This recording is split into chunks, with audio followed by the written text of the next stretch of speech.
السلام عليكم ورحمة الله وبركاته. فيديو جديد عبر قناة تركيب الأقمار وأحدث الترددات على اليوتيوب. معكم مصطفى الشناوي. النهاردة هنتكلم عن فيديو جديد، والنهاردة معانا ظهرت قناة جديدة عبر القمر الصناعي نايل سات 2023. النهاردة هنتكلم عن تردد القناة اللي ظهرت معانا. هي قناة موجودة على قمر النايل سات.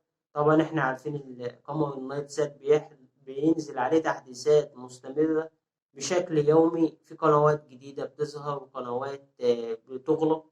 النهاردة معانا قناة جديدة، هي قناة ظهرت على قمر النايل سات.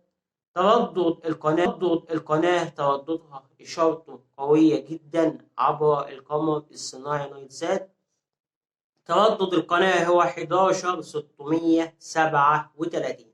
تردد قناة تحت اسم دردشة، هي قناة جديدة عبر القمر الصناعي نايل سات. التردد هيكون 11637 مع معدل ترميز أو درجة رمز 27500، والاستقطاب هيكون فيرتيكال اللي هي رأسي أو حرف الفي.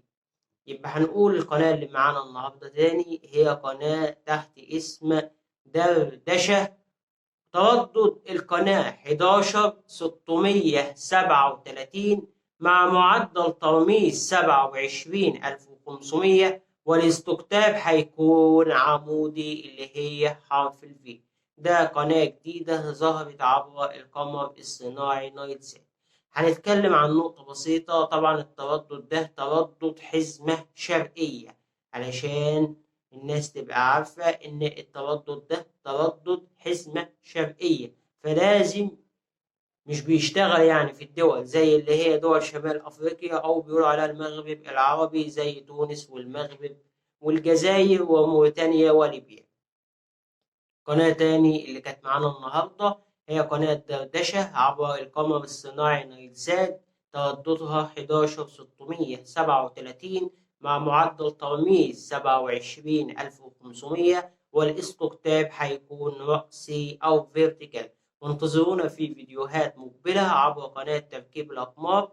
السلام عليكم ورحمة الله وبركاته.